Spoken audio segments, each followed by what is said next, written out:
Hello YouTube family, તો આજે આપણે બનાવીશું ઢાબા સ્ટાઇલ રીંગણ બટેકાનું શાક. તો 4 પાવડા તેલ લઈ લેશું. કઢાઈમાં તેલ ગરમ થાય ત્યાં સુધી મસાલા તૈયાર કરી લેશું.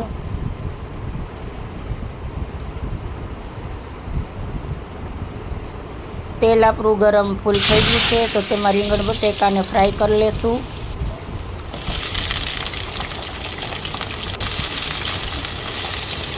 પાંચ થી 7 મિનિટ રીંગણ બટેકાને ફ્રાય થવા દેશું.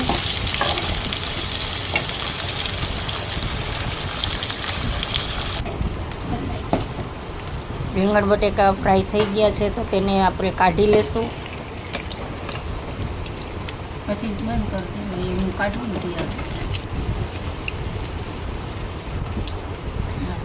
મસાલો પલાળી લેશું.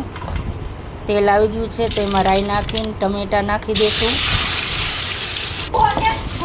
ડુંગળીથી પણ વઘાર થાય, પણ મારા બાબાને ડુંગળી ભાવતી નથી એટલે હું નથી નાખતી. આદુ લસણની પેસ્ટ નાખી દીધી છે.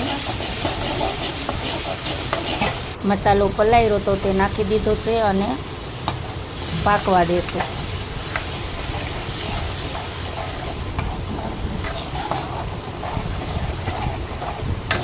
કસૂરી મેથી અડધી ચમચી નાખી દીધી છે. રીંગણ બટેકાને હવે નાખી દઈશું જે આપણે ફ્રાય કર્યા હતા તે. બધું મિક્સ કરી દઈશું.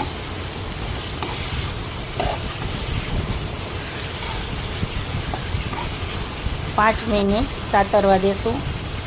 થાળી ઢાંકીને તેમાં પાણી નાખી દઈશું એટલે વરાળથી શાક થઈ જશે. ત્યાં લોટ બાંધી લેશું આપણે. પાણી થોડુંક એમાં ઉમેરીને 5 મિનિટ થવા દેશું.